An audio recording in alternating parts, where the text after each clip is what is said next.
Estimadas amigas y amigos, a nombre de la Fundación Casa de México en España, quiero darles la más cordial bienvenida a una temporada más del ciclo de conversaciones transatlánticas, diálogos entre México y España, donde académicos, escritores e intelectuales intercambian puntos de vista y conocimiento alrededor de temas de interés común a uno y al otro lado del Atlántico.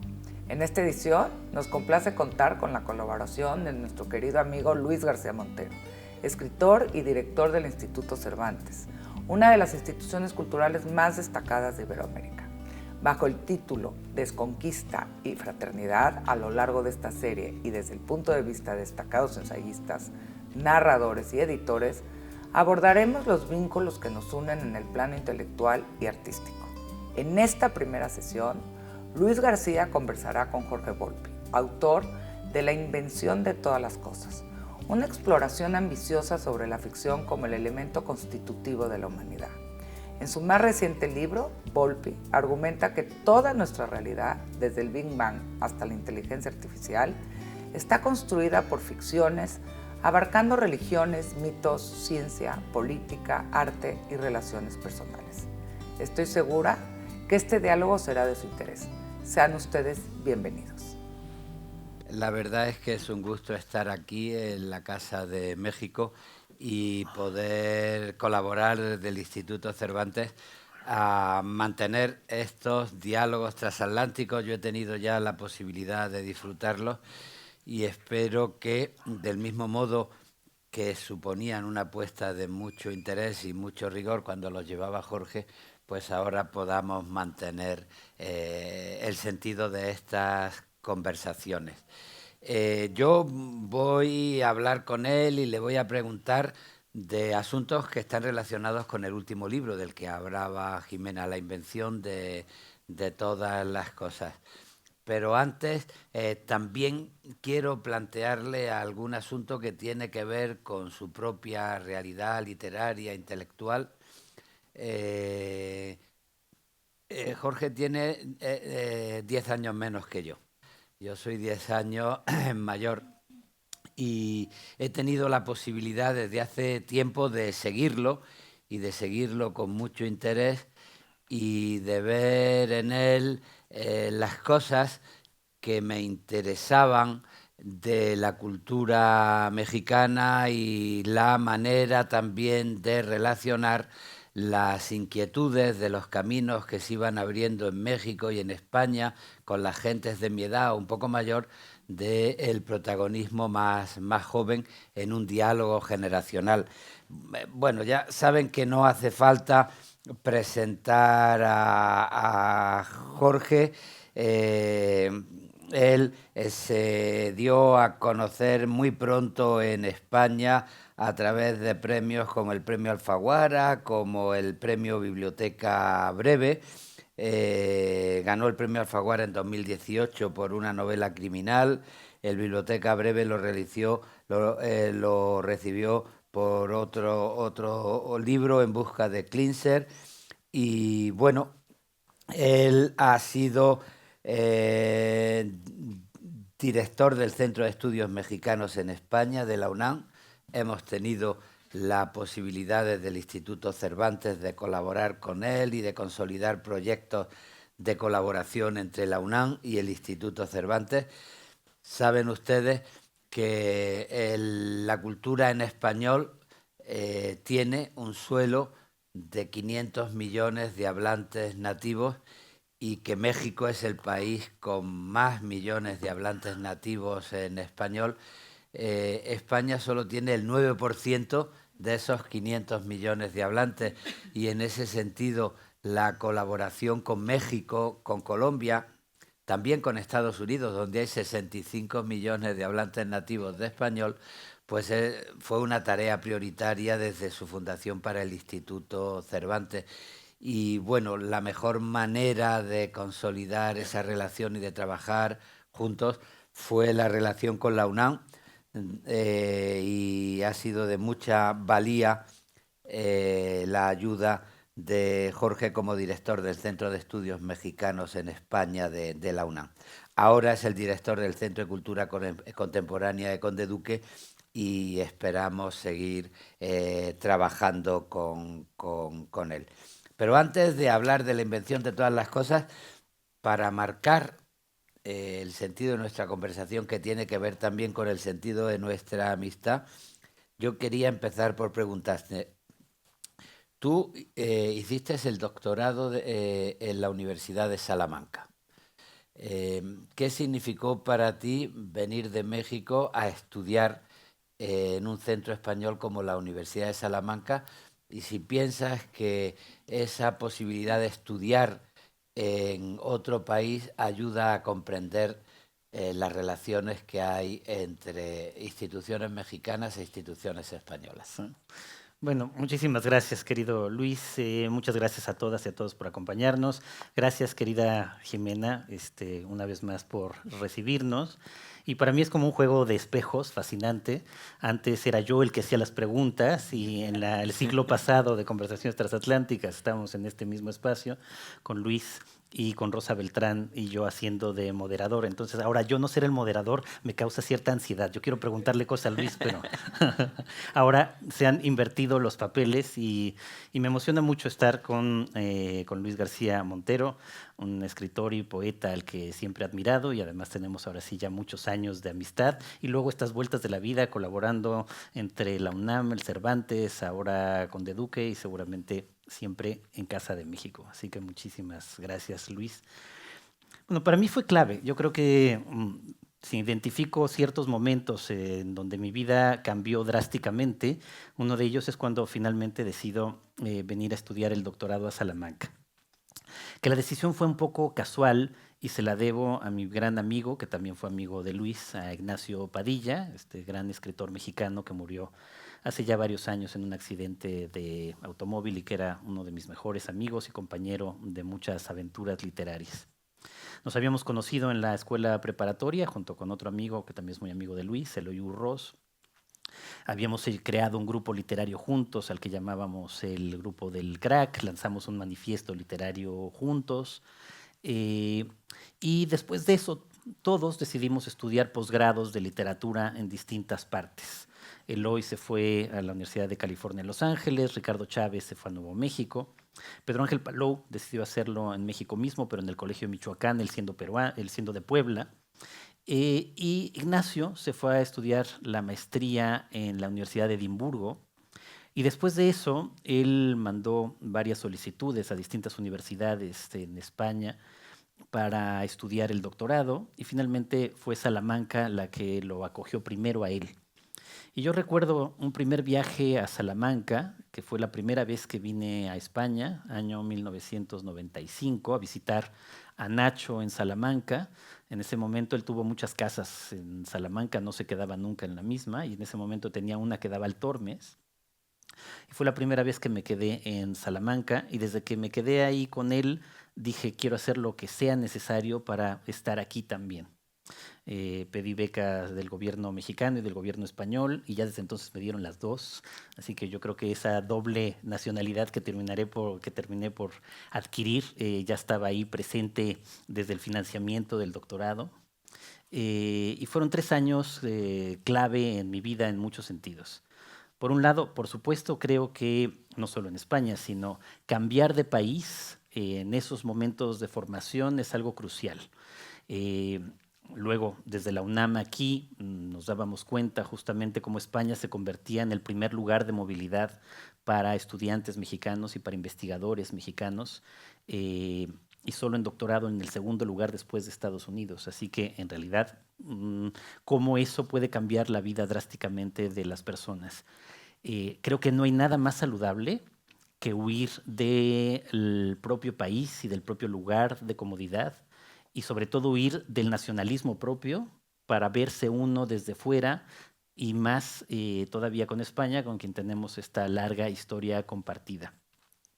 Entonces llegué a vivir a Salamanca ya teniendo a Nacho Padilla de amigo y encontrándome a muchos otros amigos latinoamericanos y españoles y desde luego ahí aprendiendo muchas cosas que luego se han convertido ya en motivo de muchas reflexiones tal vez más profundas. Empezando porque teníamos este dicho que desde luego no es para el Instituto Cervantes, pero que no deja de ser gracioso. Llegábamos los estudiantes latinoamericanos a Salamanca y rápidamente decíamos: latinoamericanos y españoles nos parecemos en todo menos en el idioma. Pero este chiste tenía finalmente un componente que no deja de ser el reflejo de la riqueza del español, Claro. que es ahí hacia donde iría. Nos dábamos cuenta de que las palabras de uso cotidiano no se parecían en absoluto, las de uso cotidiano en España y las de los distintos lugares latinoamericanos, pero luego descubríamos que la de los latinoamericanos mismos tampoco.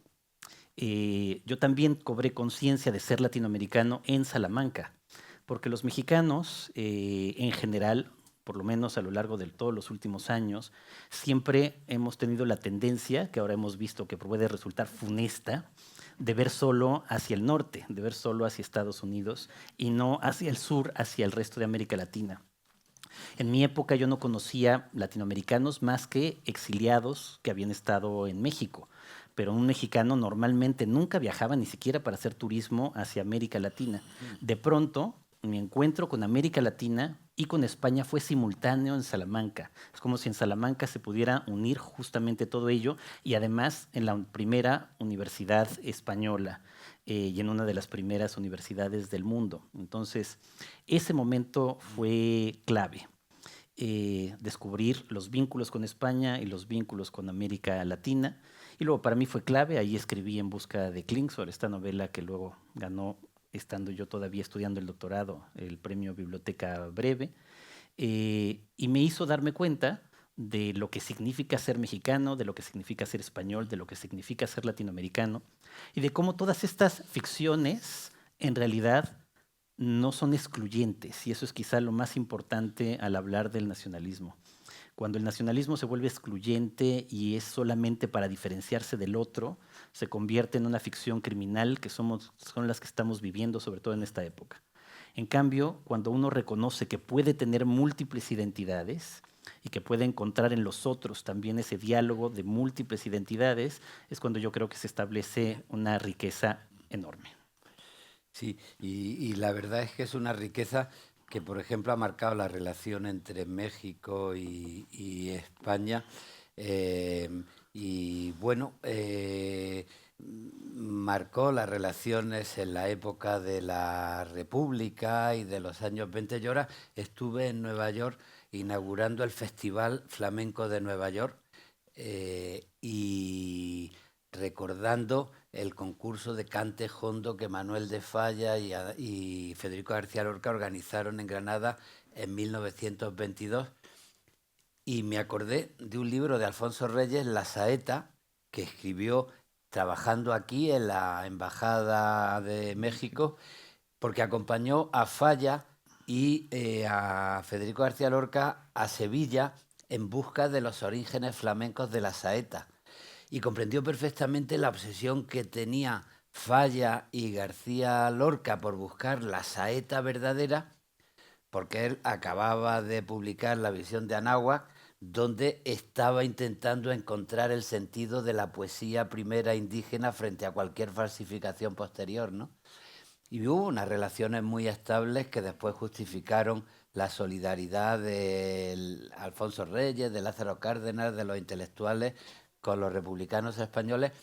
Eso se perdió durante el franquismo porque los pensamientos totalitarios suelen encerrarse y apostar por identidades cerradas, pero se ha recuperado con la democracia porque todos esos amigos que tú citabas, pues han formado parte de las relaciones naturales de escritores españoles y mexicanos en torno a nuestra tradición común y forman parte de nuestro mundo literario. Decía que el Instituto Cervantes siempre dice que hay que saber respetar la diversidad lingüística de un idioma con tantos millones de hablantes nativos y que nadie puede centralizar nada. Y comentabas la anécdota, los latinoamericanos y los españoles nos parecemos en todo menos en el idioma. Yo me estaba recordando el discurso de ingreso en la Academia de la Lengua Mexicana de Fernando Serrano, un catedrático de Derecho de la UNAM, hijo de desterrados que vivió el exilio, y él, hablando a las palabras, decía, bueno, nosotros nos sentíamos amparados, pero es verdad que cuando salíamos fuera de la familia comprobábamos que el idioma español que hablábamos en familia y el idioma de la calle en México eran distintos. Dice, ahora, lo que fue verdaderamente más distinto es cuando yo llegué por primera vez a España, el idioma está en movimiento y me di cuenta que el idioma que se hablaba en España en los años 70 ya no tenía nada que ver ni con el español de los exiliados ni con el español de México, porque empecé a decir, oye tío, guay, no sé cuánto, no sé qué, y habían entrado una serie de palabras y ya le parecía ajeno, pero qué bien poder mantener la unidad dentro de esa diversidad, ¿no? Una cosa que a mí me interesó, por ejemplo, cuando empecé a conocerte, es que con el grupo de amigos de los que has hablado antes, publicasteis un manifiesto que se llamó La generación del crack. Y me parece bien interesante con Pedro Ángel, Ignacio, Eloy, porque fue una manera de presentar el interés literario, queriendo, por una parte, marcar diferencias con la generación inmediatamente anterior, pero no para borrar el pasado, sino para decir, buscamos la calidad que nos puede dar la verdadera calidad de nuestro pasado. Y unisteis la búsqueda de la modernidad con una lectura de la tradición que os llevaba a reivindicar a autores del boom o personas como José Emilio Pacheco, que fue, por ejemplo, uno de mis maestros. Y yo creo que esa tesitura de la generación del crack y de saber que la búsqueda del futuro tiene que ver con una lectura del pasado, no con su borradura, tiene también que ver con tu interés literario y cultural en muchos de tus ensayos y de tus libros. Pues sí, creo que ya en ese manifiesto juvenil que surgió un poco como una broma, pero en literatura las bromas se vuelven serias y dejan de ser un poco broma. eh, Nosotros queríamos, por un lado, distanciarnos del cliché que había convertido en una especie de sinécdoque llevada al extremo al realismo mágico en la expresión única de lo que significaba ser latinoamericano. En esta sinécdoque, por eso digo, esta figura literaria que toma la parte por el todo, porque en realidad el realismo mágico, entre los miembros del boom, solo lo practicó García Márquez, los demás había algo de literatura fantástica, Vargas Llosa siempre fue realista, en fin, ni siquiera eran todos, García Márquez ni siquiera en todos los libros, pero digamos, el éxito de Cien años de soledad provocó que pareciera que el realismo mágico era sinónimo de América Latina en su conjunto. Y en esos años había una especie de obligación exótica, exotizante, de que para ser latinoamericano tenías que escribir por fuerza realismo mágico.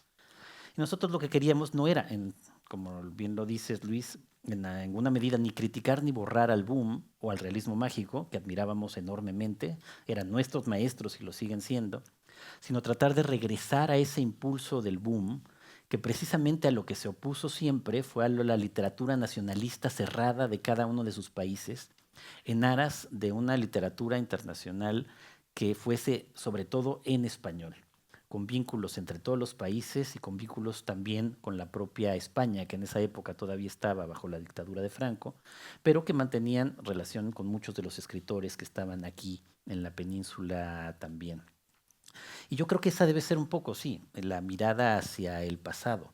No borrarla, no dejar de hablar de él, no ocultar las atrocidades, tampoco disminuir los méritos, sino tratar de entender en su contexto cómo es el pasado para siempre, desde el presente, siempre tendremos el sesgo del presente, tratar de interpretarlo y tratar de mostrar esas fascinantes contradicciones humanas que son el germen de toda buena literatura.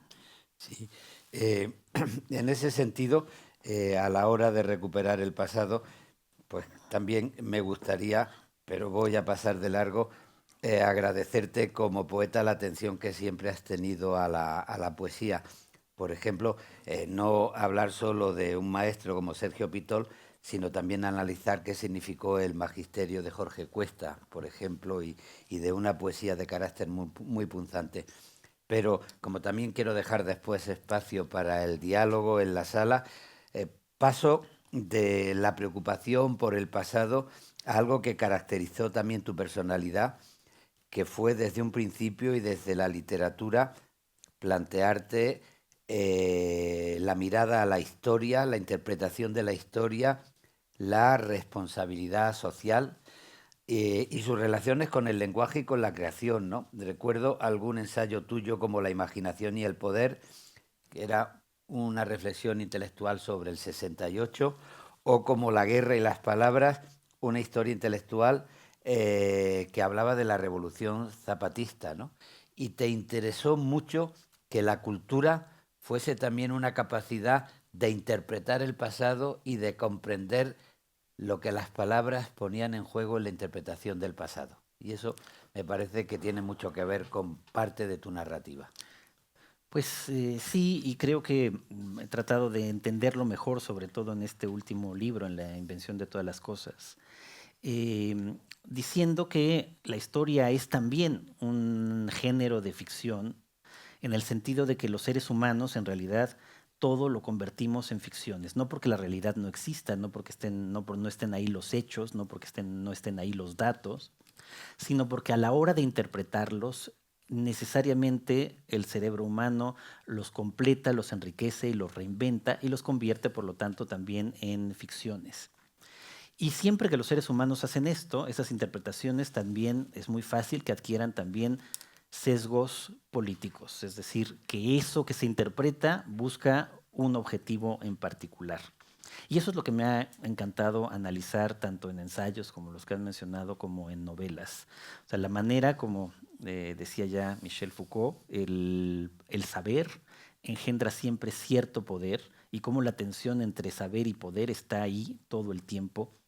Y en esta época lo estamos viviendo de manera muy intensa y muy acelerada. O sea, la manera como se busca el pasado, se reinventa el pasado y ese pasado reinventado se utiliza políticamente. Los usos políticos también de la historia que la convierten en ficciones. Probablemente, digamos, el prototipo de eso en nuestra época tiene que ver con el discurso, supongo que lo mencionaremos inevitablemente varias veces a lo largo de esta charla, Luis, de Donald Trump. O sea, la manera como los populismos en general, de izquierda y de derecha, pero sobre todo el encarnado en Trump, que es el más poderoso de ellos y el que más poder ha acumulado, y lo estamos viendo día con día, utiliza e inventa, reinventa el pasado solo para fines presentes. Ya el lema que utiliza MAGA, Make America Great Again, hacer otra vez a Estados Unidos grande, implica un programa político hacia el futuro que sobre todo reinventa el pasado. Reinventa que Estados Unidos fue grande en algún momento, reinventa en una ficción un poco delirante que Estados Unidos ya no lo fue en los últimos años, sobre todo cuando gobernaba Biden, como si fuera una víctima del resto del mundo, y a partir de ahí crea este nuevo relato absolutamente inverosímil, si lo analizáramos con cuidado, en donde convierte la mayor potencia del mundo en una víctima de los más débiles, o donde convierte a las personas más débiles en la cadena de existencia actual en el mundo del neoliberalismo global que vivimos, los más débiles, que son los migrantes, en los peores enemigos. Y convierte a Estados Unidos en una víctima, ahora lo ha dicho una y otra vez, víctima de México y de Estados Unidos. O sea, la invención del relato ya es inaudita. Estados Unidos convertida en víctima, o sea, como si los canadienses y los mexicanos nos hubiéramos aprovechado de Donald Trump con la firma del Tratado de Libre Comercio, y ahora él tiene que resarcir los daños que México y Canadá le han hecho. Ayer dijo que la Unión Europea se inventó solo para poder aprovecharse de Estados Unidos. Entonces, este relato es otra vez, pues hay un ejemplo claro de cómo un poderoso puede manipular la historia, reinventarla y con eso darle un sesgo que no deja de ser pura ficción. Sí. Y que tiene que ver con varias cosas.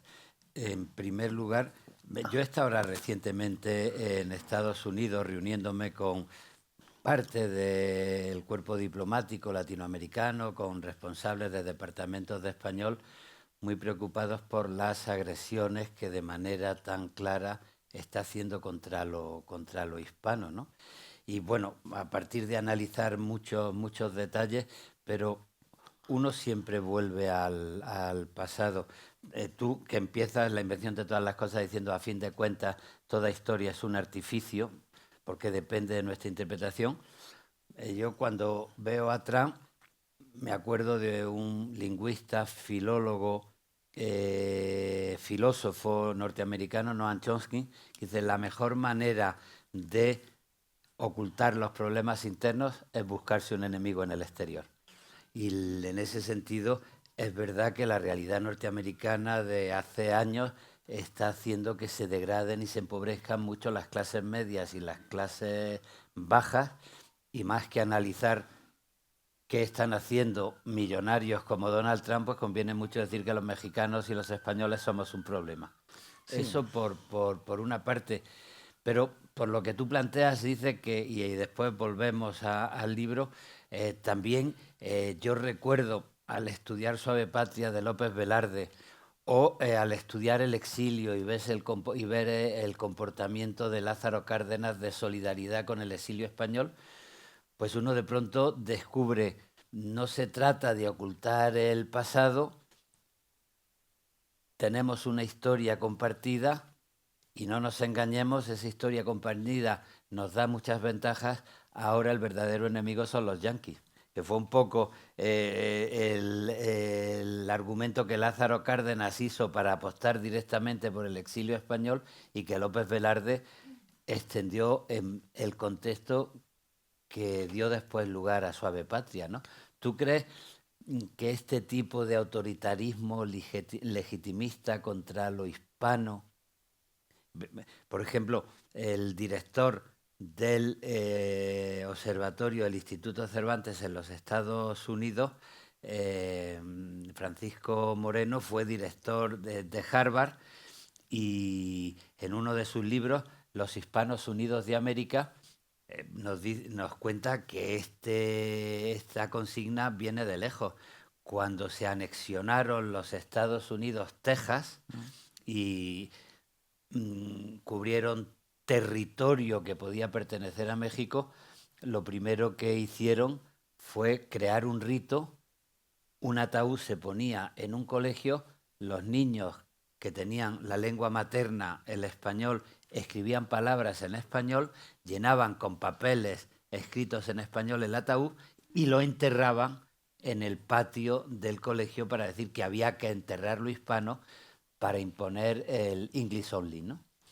Pues, ¿tú crees que esta actitud tan descarada y tan injusta contra los propios estadounidenses, que ya he dicho hay 65 millones de norteamericanos que tienen el español como lengua nativa, que no es una ofensa contra España ni contra México, es una manera de entender su propio país? ¿Tú crees que eso puede ayudar a comprender los vínculos y las colaboraciones entre Latinoamérica, España, México, España? Sí, porque yo creo que no tenemos que engañarnos ya de ninguna manera. El programa de Trump, el proyecto de Trump y sus aliados es claramente racista. Es el componente central de todo lo que está haciendo, y eso, digamos, es lo que realmente lo emparenta con el fascismo. Esa visión racista, básicamente blanca, anglosajona, protestante, heterosexual, que él quiere encarnar. Y ese es el caso más claro de manipulación de la historia. Si vemos cuál es la historia de lo que ese territorio que ahora llamamos Estados Unidos, es un territorio donde se habló antes español que inglés, y donde desde luego se hablaron antes lenguas indígenas que español. O sea, es un territorio como el de todo el continente americano, en donde ha habido distintas etapas y fases de dominio de ciertas lenguas.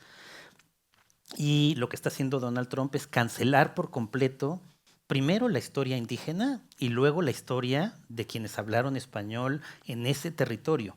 Primero, como parte del virreinato de la Nueva España, sobre todo en Nuevo México, donde se establecen primero que en ningún otro lugar de lo que actualmente es Estados Unidos, comunidades que hasta el día de hoy mantienen el español como lengua. Y luego, tras la independencia de México de España como territorio mexicano.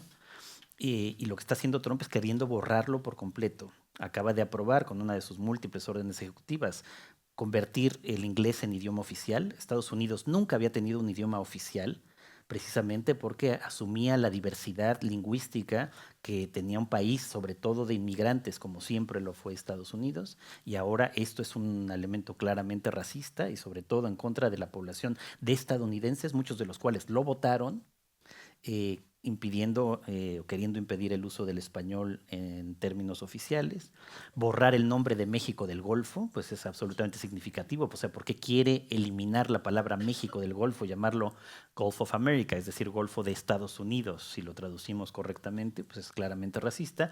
La criminalización de los migrantes, el declarar terroristas a los narcotraficantes mexicanos, el obligar al gobierno mexicano a cumplir todos sus caprichos migratorios y expulsar a todos los migrantes en nuestra propia frontera sur, que lo estamos haciendo también. Todas esas son políticas claramente racistas en contra de lo que significa ser latino en Estados Unidos.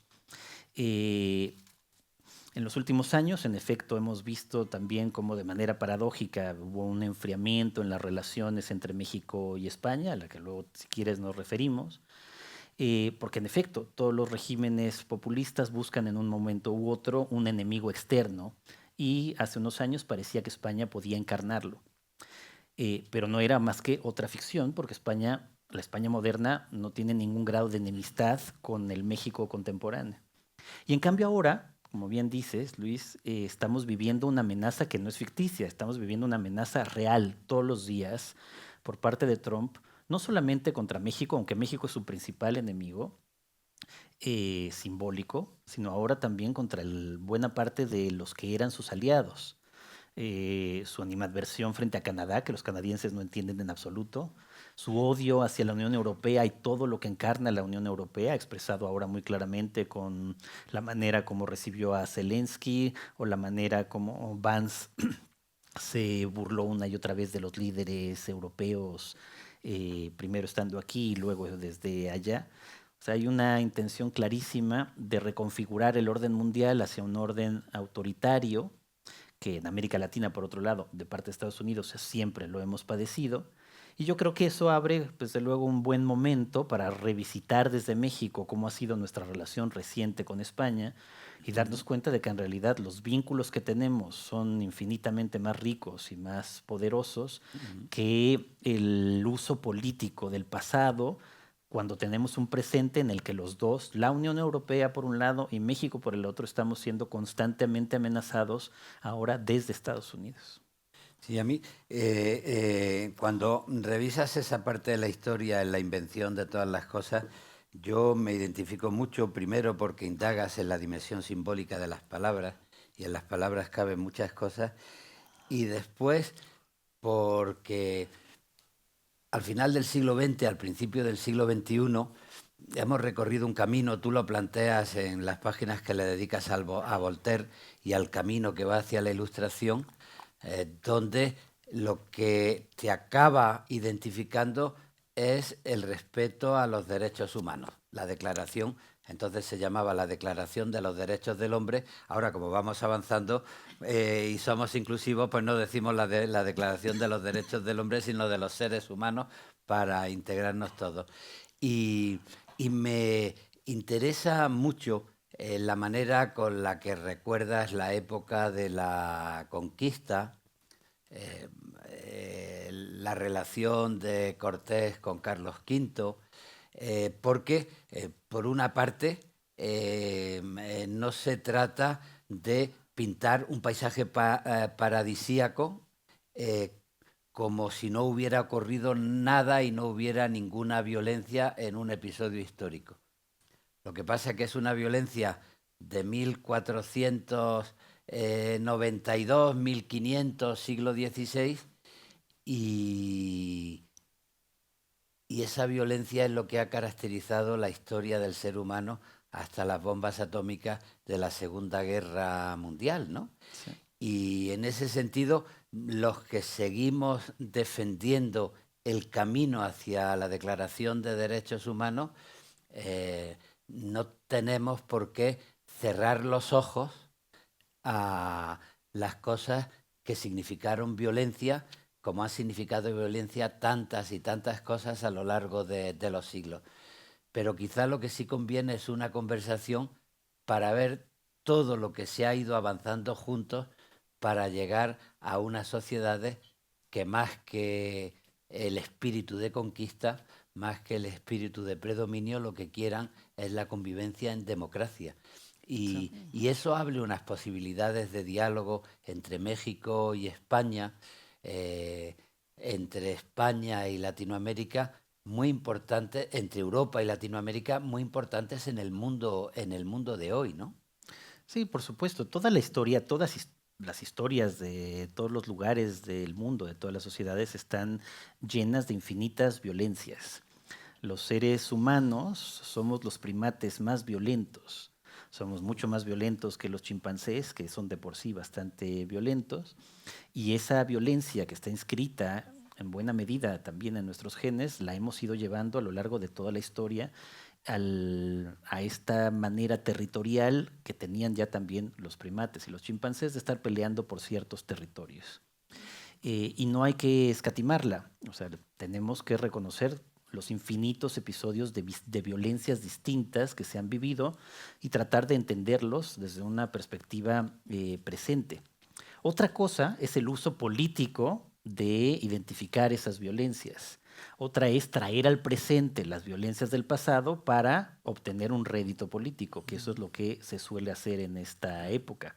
Entonces, no hay que eliminar el recuento de la violencia, sino más bien hay que identificar cuando se está tratando de utilizar políticamente en el presente para obtener un tipo de ganancia. Y esto siempre exacerbando el nacionalismo, que es otro de los grandes peligros que estamos viviendo en este momento. O sea, lo que está haciendo Trump es revivir el nacionalismo excluyente al máximo. En Estados Unidos le llaman soberanismo a esto que está haciendo Trump, aislarse del todo el mundo, creer que solo él y los suyos, y solo lo que él y los suyos creen que es Estados Unidos blanco, protestante, anglosajón, hetero.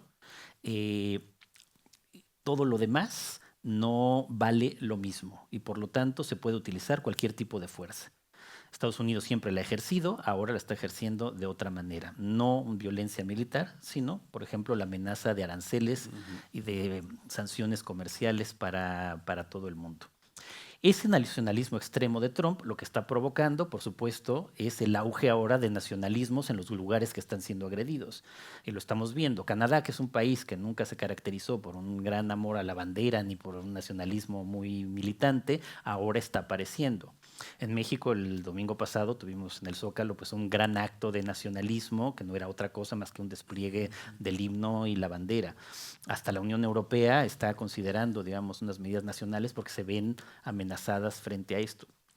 Y eso es muy peligroso porque son esos nacionalismos que se retroalimentan, pueden volverse fácilmente nacionalismos excluyentes y muy pronto entonces utilizar las mismas medidas de Trump, pero ahora internamente, que eso es lo que está pasando tanto en México como en la Unión Europea, que nos dedicamos también a hacer las mismas políticas antimigrantes que denunciamos nosotros mismos.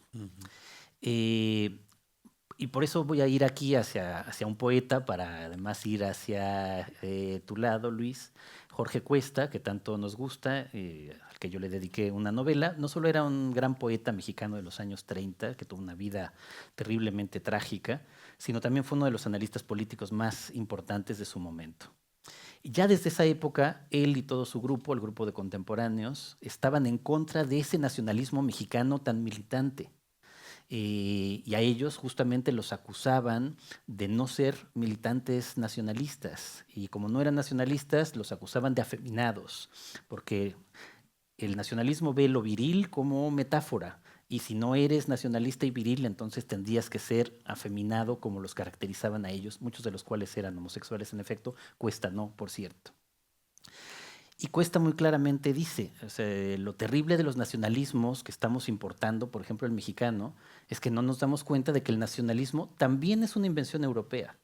O sea que incluso cuando nosotros nos ponemos a defender el himno y la bandera en contra de otros, lo que estamos haciendo en realidad es apropiarnos de una idea que surge sobre todo durante el romanticismo alemán y que a partir de ahí se ensaya en América Latina y se coloca como una especie de virus que lo contamina todo. Frente a ello, o sea, yo creo que lo que hay que hacer es, sí, estudiar la historia, sí, no ocultar ni las luces ni las sombras que tiene toda historia, pero Se trata de un acto de imaginación política extrema y a veces perversa, asumir que todos los mexicanos que estamos en esta sala somos herederos directos de Moctezuma y de Cuauhtémoc, o que tú en realidad eres heredero directo de Pizarro y de Cortés, que es la invención perversa de esta ficción. Primero porque es un reduccionismo extremo. México, lo que ahora llamamos México, no existía en el siglo XVI. Existían distintos señoríos de distintos pueblos indígenas, cada uno de los cuales tenía sus propias relaciones de poder entre sí. España tampoco. España tampoco existía Era exactamente, un imperio era un dirigido imperio por un señor que conjunto nacía en de Centro reinos Europa. distintos que tenían sus propias dinámicas. España se inventa en el 19. Exacto, porque los nacionalismos se inventan en el 19. Entonces, asumir que nosotros somos los herederos directos y que por lo tanto necesitamos pelearnos por eso es un acto otra vez de ficción extrema. Pero fíjate en lo que planteas, que hay un debate cultural que a mí me interesa mucho. Vivimos en un momento de bulos, de mentiras, de redes sociales manipuladoras, y frente al bulo tenemos la necesidad de defender la verdad. Pero lo que te enseña la cultura es que hay que tener mucho cuidado también, no solo con la mentira, sino con la verdad. No vaya que la verdad se convierta en un dogma, en una legitimación esencial del poder de alguien que te obligue a interpretar el mundo de una sola manera, ¿no? Exacto, ese es el mayor peligro. Y en tu libro, por ejemplo, muy al principio, en uno de los diálogos, cuando le dicen al bicho, porque tú hablas de verdades, y dice, no, yo no defiendo verdades, yo hablo de la realidad. Y después vamos a saltar páginas, llegamos a Shakespeare y a Cervantes.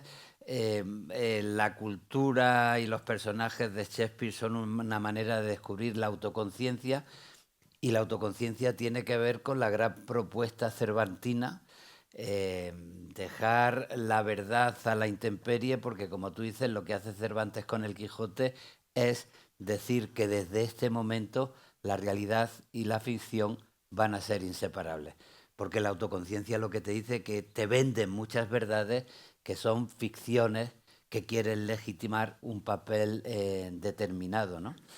Y es, digamos que tú dices, yo no provengo de Cortés. Bueno, yo soy de Granada. Yo estoy invitado a sentirme heredero de Boadil y volver a, como nostalgia, con un temperamento melancólico, es uno de sus libros, volver al islamismo. No, y yo me niego a volver al islamismo, pero es que si de pronto por eso tengo que apostar por Isabel la Católica y el catolicismo, pues de pronto yo soy poeta porque descubrí en mi ciudad un poeta que fue asesinado 22 años antes de que yo naciera, Federico García Lorca, que me deslumbró, y fue asesinado con las banderas del catolicismo y del el nacionalismo español. La autoconciencia, el ser dueño de tu propia conciencia, lo que te hace es ser crítico de manera cervantina, con una visión de la realidad confundida con verdades esenciales que te obligan a comportarte de una manera determinada, que te borra tu propia manera de interpretar las cosas, ¿no? Pues sí, el argumento central de mi libro, ya dejémoslo de fuera, es que todos, cada uno de nosotros somos esencialmente ficciones. Ficciones porque el yo no deja de ser una especie de ficción del cerebro, una ficción muy útil, una ficción que nos hace creer que alguien tiene control de lo que decidimos y que no está ahí simplemente al concurso del azar. Y porque creemos que somos quienes somos, porque confiamos en nuestra memoria, sin darnos cuenta que nuestra memoria siempre nos engaña, siempre modifica los hechos, porque el cerebro humano no está hecho para ser fiel a los recuerdos, está hecho para que sobrevivamos y podamos adelantarnos al futuro.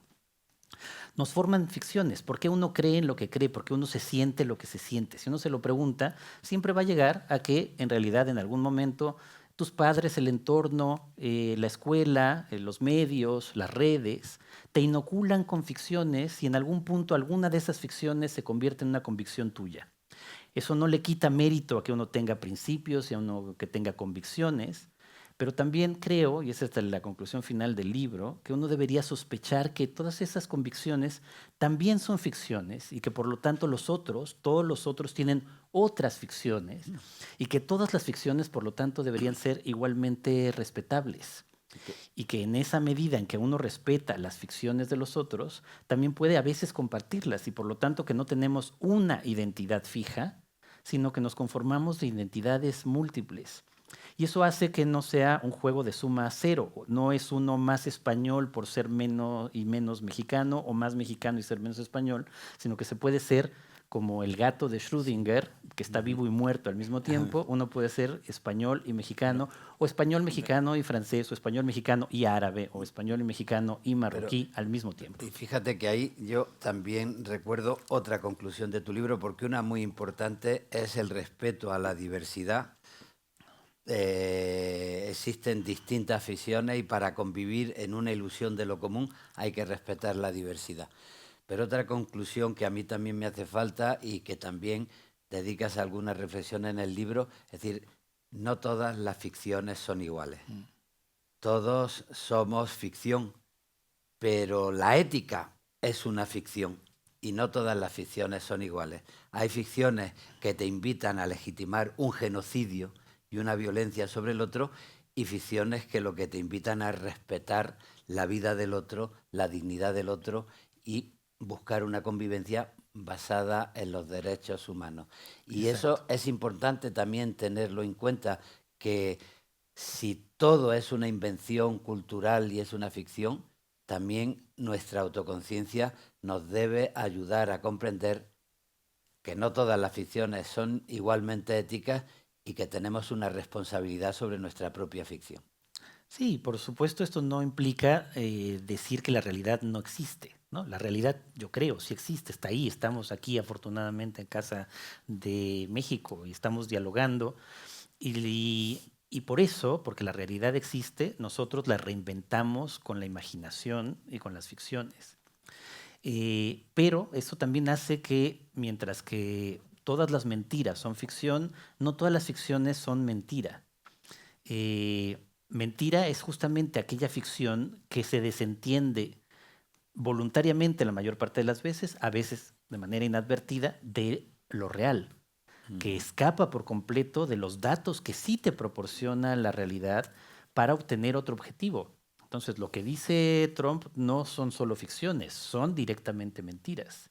En cambio, con las ficciones construimos verdades, verdades que nos ayudan a darle sentido y orden al mundo. Y que de alguna manera hereda, y eso lo señalas también, aquella postura de Ronald Reagan cuando dijo que el Estado era el monstruo y que había que acabar con el Estado, es decir, con los marcos de convivencia institucionales, porque eso era el monstruo y que la libertad era como dejar espacio a la ley del más fuerte, ¿no?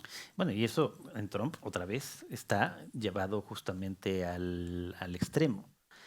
Y por eso también sí hay que luchar por la verdad, por esas verdades que vamos construyendo conjuntamente para cooperar. Porque si antes decía que los seres humanos somos la especie más violenta entre los primates, también somos la más cooperativa. Somos mucho más cooperativos que los chimpancés e incluso más cooperativos que los más cooperativos después de nosotros, que son los bonobos, ¿no? Estos como chimpancés pequeñitos que tienen otros comportamientos y que son muy cooperativos. Nosotros lo somos mucho más. Y los seres humanos, desde que aparecimos y tenemos esta capacidad de construir ficciones y a partir de las ficciones de construir relatos y narrativas, que es de lo que se habla actualmente, tenemos esas dos opciones y las hemos tenido siempre. Todos esos relatos y todas esas ficciones que contribuyen a legitimar la inequitativa distribución de poder y de riqueza que siempre ha habido en las sociedades humanas hasta el día de hoy. Pero están también todas esas otras ficciones que son las que, como tú decías, Luis, creo que hay que apostar por ellas, que son las ficciones cooperativas que nos hacen dar cuenta de que somos esencialmente lo mismo, que debemos de no fijarnos en las pequeñas diferencias, en el color de la piel, en las convicciones, en las creencias religiosas, en las creencias ideológicas, en el tamaño del cuerpo, en el sexo, en el género, sino asumir la gran ficción que se crea y se consolida, como ya lo decías, en la Ilustración, de que todos no somos esencialmente iguales y por lo tanto merecemos los mismos derechos y también merecemos las mismas posibilidades de ser felices.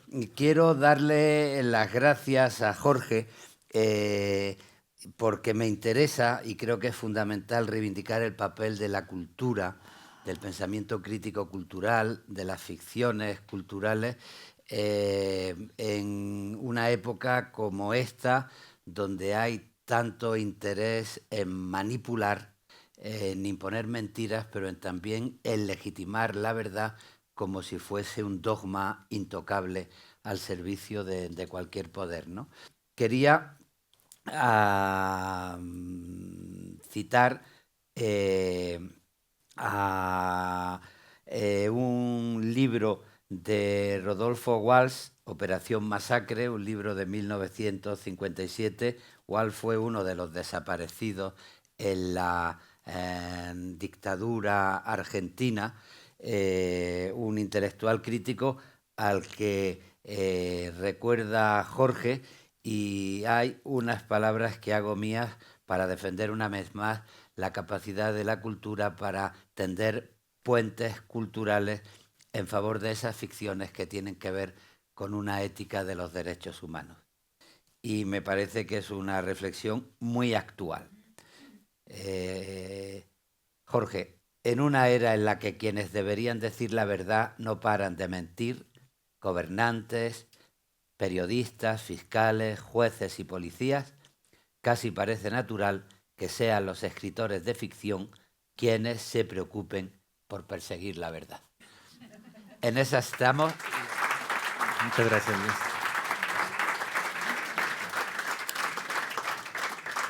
Pues muchas gracias, querido Luis. Bueno, muchísimas gracias.